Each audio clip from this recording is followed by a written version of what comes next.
Hello दोस्तों, नमस्ते यार। कैसे हो? ठीक ठाक चल रही है ज़िंदगी मेरे भाई। आज के सेशन में कुछ बायोलॉजी के इम्पोर्टेंट जो आपके चैप्टर हैं मेरे दोस्त, उसके बारे में हम डिस्कस करेंगे।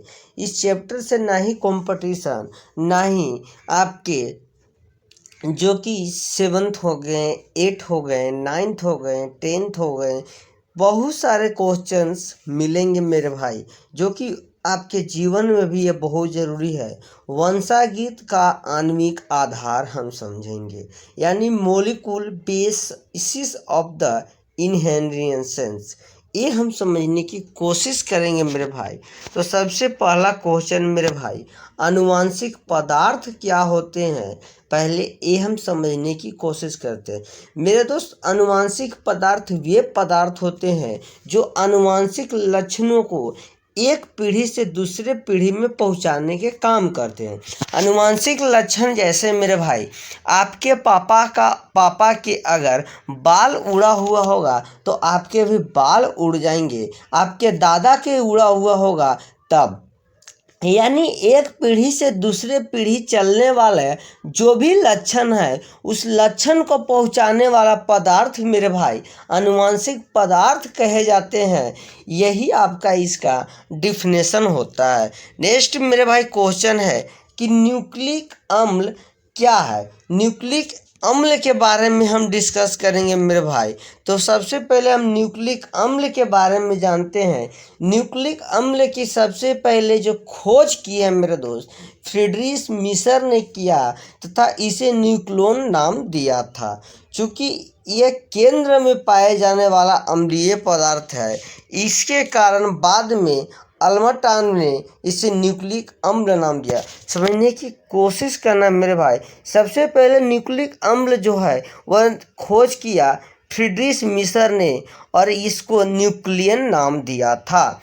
लेकिन यह केंद्र में, सेंटर में पाया जाता है मेरे भाई, इसके कारण इसको अल्टमान ने न्यूक्लियन अम्ल के नाम से जाना जाता है। यह मेरे भाई दो प्रकार के पाए जाते हैं, डीएनए और आरएनए में मेरे भाई। डीएनए मिस होता है कभी जब आपसे ऑब्जेक्टिव में फुल फॉर्म ही पूछ देता है मेरे भाई। डीएनए के मतलब क्या होता है? Deoxy ribo nucleic acid. ये आपको हिंदी में देखने को नहीं मिलेगा, ये इसी तरह फॉर्म में मिलता है मेरे भाई। डीएनए का full form deoxy ribo nucleic acid मेरे भाई।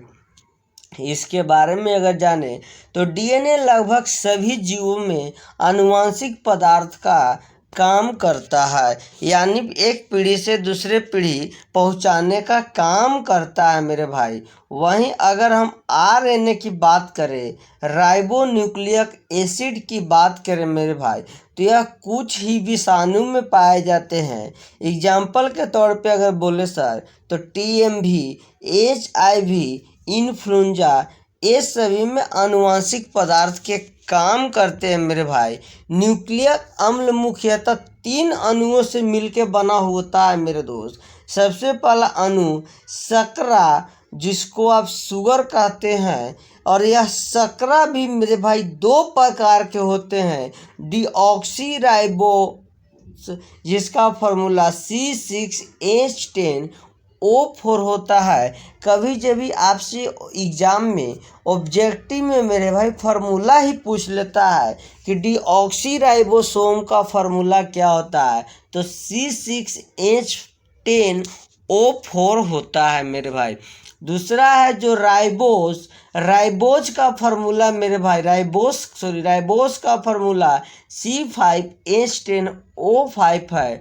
और दूसरा जो अणु होते हैं वह फास्फोरिक अम्ल होते हैं मेरे भाई, एसिड होते हैं। इसके बारे में बोलता है, इसकी उपस्थिति के कारण न्यूक्लिक अम्ल की प्रवृत्ति अम्लीय होती है, यानी फास्फोरिक अम्ल के प्रेजेंट में न्यूक्लिक अम्ल का जो भी लक्षण होता है वो अम्लीय होता है मेरे भाई, बिहेवियर अम्लीय होता है।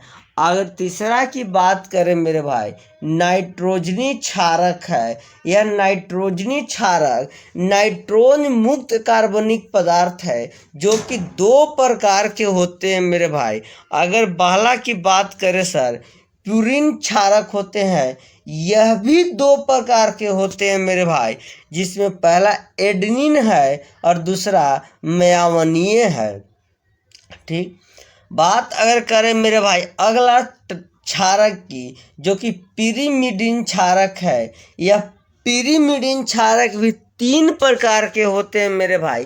पहला थाइमीन, जिसको आई से डिनोट किया जाता है, और दूसरा मेरे भाई साइट्रोसिन, जो कि सी से डिनोट किया जाता है, और तीसरा यूरोसिल, जो कि यू से डिनोट किया जाता है। दोस्तों अगर हम आगे अब सबसे पहले ये समझने की कोशिश करते हैं मेरे भाई कि आनुवांशिक पदार्थ खोज, डीएनए की खोज किसने किया है।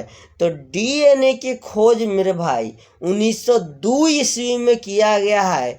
सटन और बोबरी के माध्यम से यह प्रस्ताव रखे थे कि आनुवांशिक सूचनाओं को प्रस्ताव दिए कि यह एक ऐसा लक्षण है जो कि एक पीढ़ी से दूसरे पीढ़ी गुणसूत्र के माध्यम से पहुंचता है मेरे भाई। यह गुणसूत्र क्या होते हैं, तो महिला में बात करें मेरे भाई तो नहीं, महिला में XX गुणसूत्र पाए जाते हैं। वहीं अगर हम मैन की बात करें यानी आदमी की बात करें जो कि बॉयज की बात करें मेरे भाई, उनमें XY गुणसूत्र होते हैं। जो भी लड़का या लड़की जन्म लेने का कारण है मेरे भाई, वह केवल का केवल मर्द होता है, आदमी होता है जन्म लेने का, क्योंकि औरत में XX गुणसूत्र होते हैं, मर्द में XY गुणसूत्र होते हैं।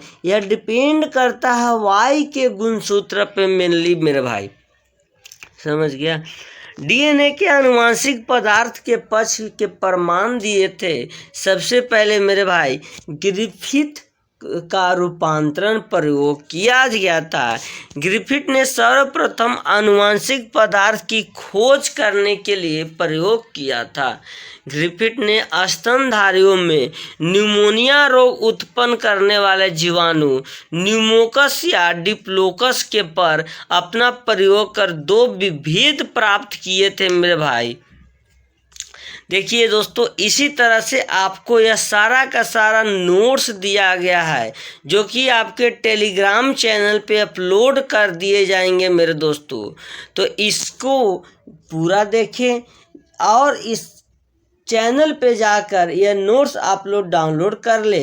ये इसमें कुछ भी नहीं है, यह नोट्स इस तरह बनाया गया है मेरे भाई जो कि आपको देखने के बाद बहुत ही पढ़ने में मज़ा आएगा। So thank you for love you, bye bye.